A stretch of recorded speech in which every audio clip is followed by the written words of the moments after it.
네, 일본 도시바의 반도체 메모리 부분 인수전에서 SK하이닉스가 밀리는 듯 하다가 되살아났습니다. 도시바가 SK하이닉스가 포함된 한미일연합과 매각 협상을 벌이기로 한 것인데요.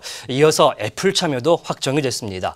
이르면 20일 날 계약을 맺을 것이라는 보도까지 나오고 있는데 관련해서 한치호 보도국 논설위원과 이야기해 보겠습니다. 네, 어서 오십시오.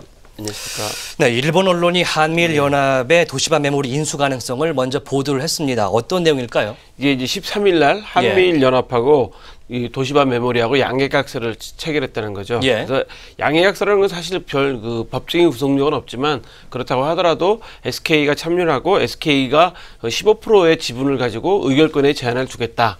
또한 SK하이닉스가 주요 의사결정에는 거부권을 행사하지 않는다. 뭐 이런 내용으로 해서 양해계약서를 체결해서 아마 한미일연합이 가장 유력한 후보로 떠오른 것 같습니다. 네, SK하이닉스 측에서도 자신감을 보이는 것 같은데 덩달아서 주가도 고공행진을 하고 있습니다. 실제로 뭐 인수 가능성이 좀 많이 높을까요? 네, 인수 가능성이 지금 한 80% 이상이나 된다고 보이는 거죠. 왜냐하면 그동안 도시바 메모리가 갈팡질팡했었잖아요. 처음에는 공고를 냈다가 SK 한미일연합하고 계약을 했다가 또 그것도 다시 또 무산시키고 다시 또 미국 웨스턴 디지털하고 다시 또 하고 또 거기서 또 무슨 문제가 발생했냐면 또 소송전까지 붙게 되고 오락가락 갈팡질팡하는 단계에서 했었기 때문에 지금 아마 거의 다 마무리 단계에 와 있는 것 같아요. 그렇군요. 애플까지 참여하면서 뭐 확정적으로 보이는데 사실 이렇게 5번인가요? 반전을 거듭하고 있습니다. 왜 이렇게 뒤집었다 엎었다 하고 있는 걸까요? 일단 일본에서는 도시바의 도시바 메모리 반도체 기술이 유출될 걸 가장 크게 우려하고 있고요.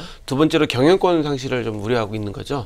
거기다가 이제 마지막으로 이제 웨스턴 디지털이 본인들이 투자하는 회사이기 때문에 거기서도 위기감이 고조되다 보니까 만약에 밀리게 되면 한국 기업들에게 전부 다 반도체는 밀린다. 뭐 이런 위기 의식이 좀 작용된 것 같아요. 예, 이 도시바는 특히 뭐 한국 반도체 기술에 대해서 굉장히 경계심을 갖고 있고 자신들이 갖고 있는 그나마 적은 이 뭐랄까요? 특허라고 할까요? 그것마저 유출을 우려하고 있는데 SK하이닉스는 도시바 메모리 인수가 좀 의미가 있다 이렇게 보십니까? 그렇죠. 이제 SK하이닉스가 좀 약한 부분이 랜드 플래시 메모리 분야인데 그거의 기술을 갖고 있는 도시바 메모리를 자기들이 이제 인수해서 같이 참여함으로 인해서 아무래도 기술 유출이 안 된다고 해도 기술이 한 군데 한 번 업그레이드 되는 건 사실일 거고요. 랜드 플래시 메모리 매출도 본인들이 다 실적을 갖고 갈 수 있기 때문에 SK 입장에서는 상당히 유리한 거고요. 여기 또 한 가지 중요한 건 뭐냐면 만약에 이게 도시바 메모리가 중국 업체로 인수가 돼버리면 중국에서 이제 저가로 공세를 취할 가능성이 상당히 높은데 그걸 사전에 좀 차단할 수 있는 그런 장점이 발생되는 거죠. 특히 도시바 같은 경우는 중국 업체에 인수되는 것을 굉장히 우려하고 있는 상황입니다.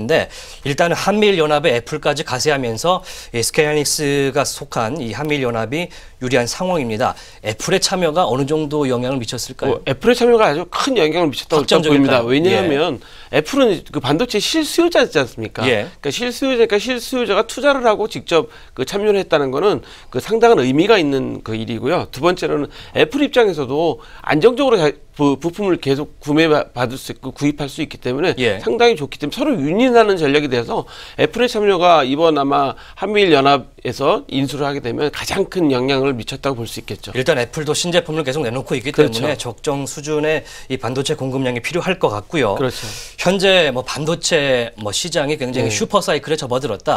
호황을 겪고 있는데 어느 정도로 호황을 또 겪고 있을까요? 지금 이제 과거와 다르게 이제 반도체가 역 사이클을 좀 하고 있다고 해요. 보통 수요가 있어서 공장을 만들어 놓고 제조 시설을 늘려놓고 난 다음에 수요가 줄어들어서 이제 가격이 떨어지고 막 이런 현상들이 계속 반복됐는데 지금 오히려 계속 늘려야 되는 상황인데 이게 왜 그러냐면 4차 산업혁명이라고 해서 모든 부분들이 다 이제 자동화되고 반도체가 꼭 다 필요한 부분이 돼버리게 됐어요. 그러다 보니까 지금 반도체의 수요가 계속 확장되고 있는 상황입니다. 그러다 보니까 지금 반도체 호황이 아마 어마어마하게 계속 이어지는 것 같습니다. 일단 수요가 굉장히 많이 늘어났기 때문에 이런 필요한 부분들이 생기는 것 같고요.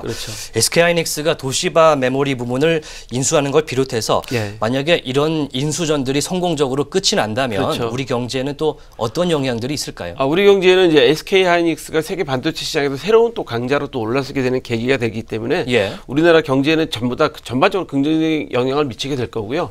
경제 성장에도 견인차 역할을 분명히 할 겁니다.